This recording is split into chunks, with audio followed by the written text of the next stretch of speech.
This is for Neftalik. That's my brother's name. This is the longest I've talked too. Like every time I've tried the 20,000 times before this, it never really get that far. It might be like smooth 3 minutes. And I'm like, we'll try another day. See, and this is why I didn't want to do this video like this, because now I'm jumping around and it's like, I'm gonna have to edit this. And then when I look at it, I'm not gonna wanna put it out. My father taught me how to braid. I didn't braid in college. I'm just good. They know me as the boy on Delancey or on Clinton. That's where the shop was. I want to be able to do stuff like this. It's a little more pointy than one that's not done. I hold the gear here and I would press down into the... I done made some more stupid decisions. My best friend say, do not go to law school. Right here, I've been trying to figure out how I was gonna start this video. And like, because I've been trying to figure out how I was gonna start this video, I've started this video probably like 20 times already. I'm just gonna start from the beginning. Let's hope that this video is the start of something new. Because I'm literally doing this shit by myself. Like, I cannot breathe. Ugh. I am panicking. Ugh. So, look, I'm shaking because this shit makes me nervous. Like,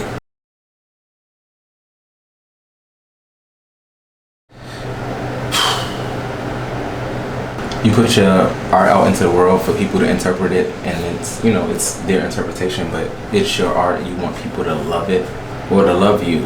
You know, people say you shouldn't care what people think of you, but being any respectable human would want people to love them because, you know, that's how they are.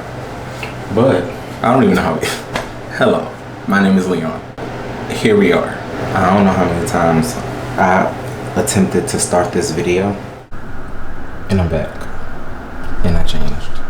And the only reason why this is gonna happen is because me and my brother don't argue.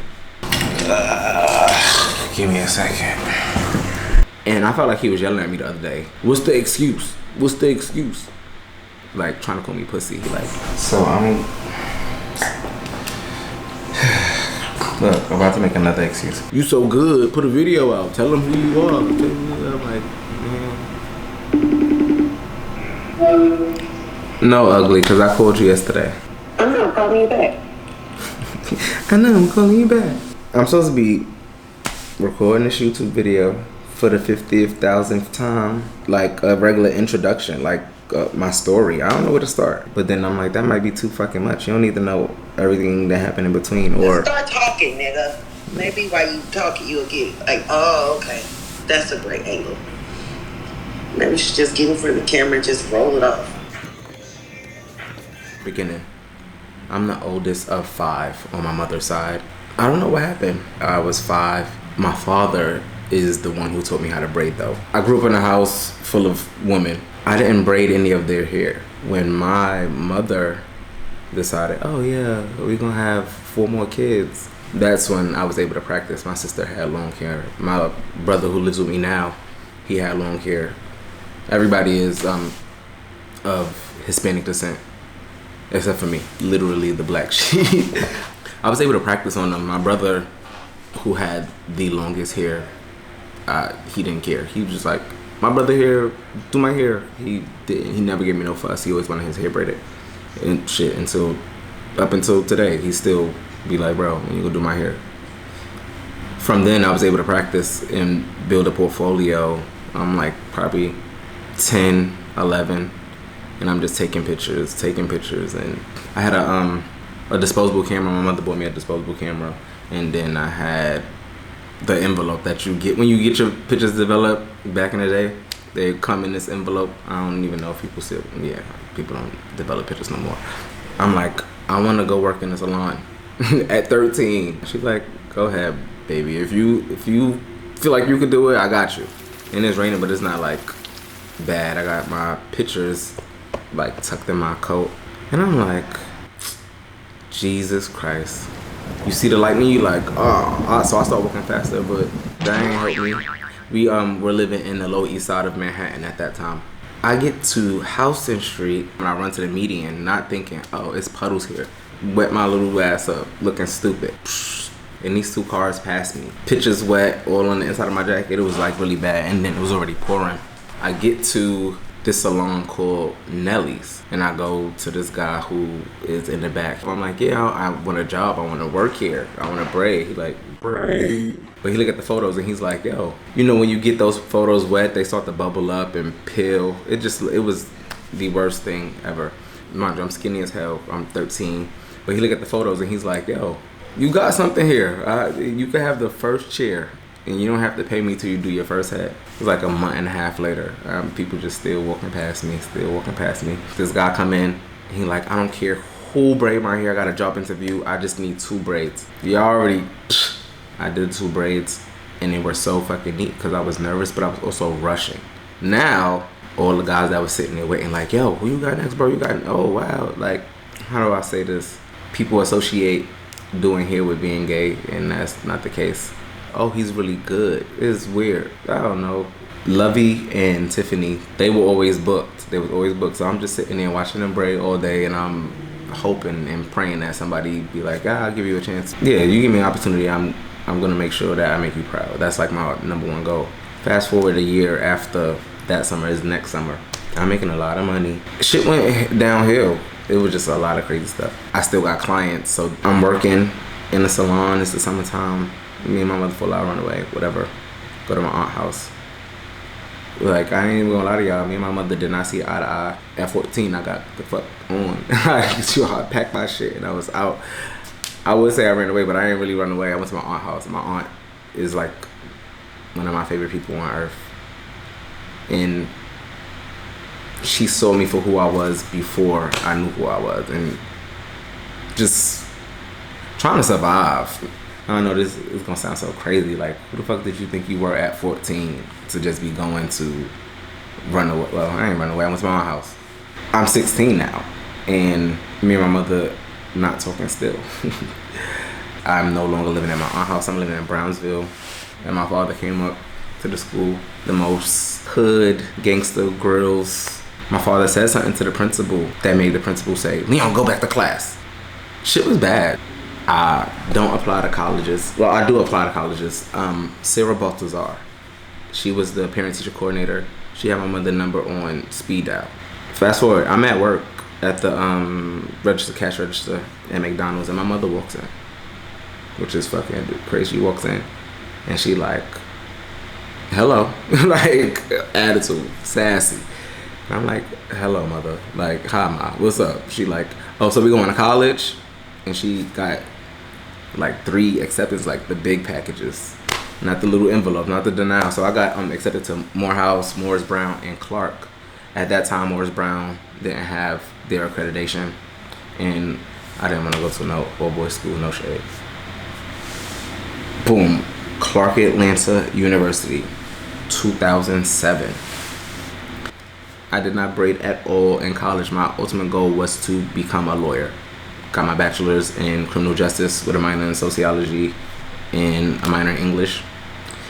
I studied for the LSAT. This is 2012, December 2012. I take the test, like beginning of December. Weeks later, I am in the hospital. I kid you not. The ball is dropping. And the doctor is telling me I have nodular melanoma, which is a form of skin cancer.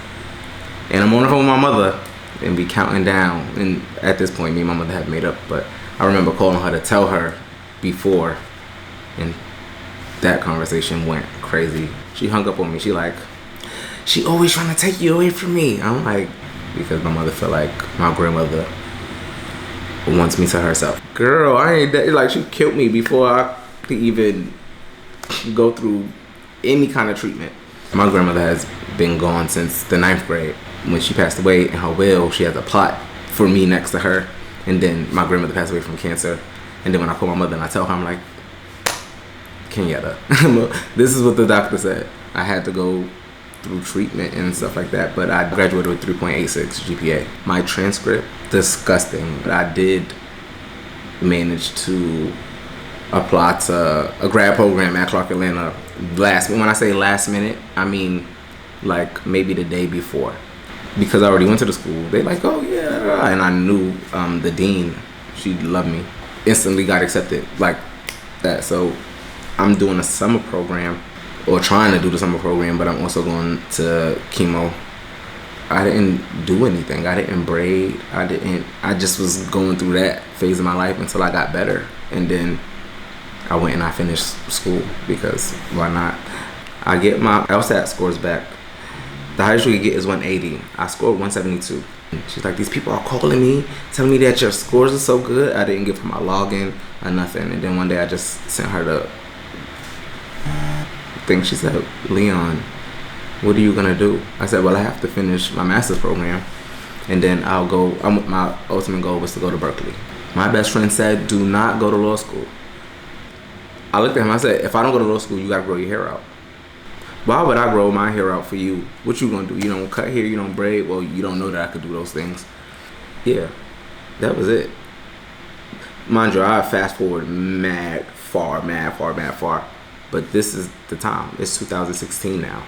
Like, cancer really beat my ass until I got this skin back. I have a group of people who are more than family to me. They made me take pictures the whole entire time. Super forced me to take pictures. They was like, what if you do die? They were nervous. They were fucking nervous. They're like, what if you do die and we don't have no pictures of you? So it's a series of pictures for like maybe a year and a half where I'm standing in the back. Like, just because they just like, you gotta be in the picture. I'm like in the back covering my face most times. 2016, also assistant manager at Hollister. I stole from Hollister because they told me I would have to wait 3 months for my insurance to kick in. My medicine was $1,700 without insurance. Like, I would have been dead. They caught me. They fucking caught me. They caught me. It was bad. It was bad. But because of who I was and how I worked, the person who hired me, she just looking at me. She was like, why didn't you say anything? I was like, because, you know, your personal business is your personal business. I'm here. In my head, I was like, I can't go get no regular job. If shit hit the fan, be able to pay for my own insurance. Waiting 3 months when you know every month you gotta pay $1,700 for something that could save your life. Y'all paying me a check, but I gotta pay car insurance, rent, feed myself, or like, it's either starve or survive, and that was crazy to me. So yeah, sorry, Hollister. I'm not sorry. No shade. One of my little sisters said, you need to just braid again. That's my baby. Shout out to Tia. I fucking miss her. She like, you should just braid. And she bring me to the salon, and she introduced me to this guy named Omar at her Creative Salon Suites. And he don't even know me for real. Yeah, he braid his ass off. I just bragging about me. Ripped me around this whole entire big building. He's like, I'm telling you, he dope. He just saw some pictures that I did, and I braided one of my baby's hair, and she loved it. It's that double cross hatch thing. And then I just showed him the picture. He's like, oh wow, this is dope. First time I did it. The first time I ever did it was in 2016 on my baby Tara. If you don't know what I'm talking about, it's the purple braids or the braids with the girl who braids it all the way to the ground. And then he introduces me to Candy. She like, Candy gonna get you right. I'm like, I don't have no clientele. I ain't do this in a while. She like, first week free, second week half off, third week you better be on your shit. I called all my friends from school who had hair. I'm like, yo, y'all need to come get your hair done. And I kid you not, my baby showed up for me, and I was braiding. And don't forget, I'm a guy. I was like, I gotta get my own room. And this is almost like every day. It is people standing in front of my chair watching me braid when I got my own room. My videos started to change. I had a clear mind. I went into that room knowing that I had to make a name for myself, because I was paying them $1,200 a month. I had one of the biggest rooms. to braid, which is so crazy right now. I was doing that and paying rent, so I was stressed. It was some weeks where I was just like, I have no. When I say no followers, this is when I just made an Instagram in 2016 for the hair cannon, and even coming up with that name was crazy. I had 5 different names. Like, I have a friend who, in my head, we are married. Mentally, intellectually, our brains are married. Like, we speak a whole different language, and when people are around us, they don't have their chance to speak because we're always talking. Like, just like that. I kid you not, he said, I hate them all. Try again. Hold on. I drew pictures. And I sent him these pictures. And he's like, wait, bitch, you ain't tell me you had logos. I like the hair cannon. So I sent it to a guy who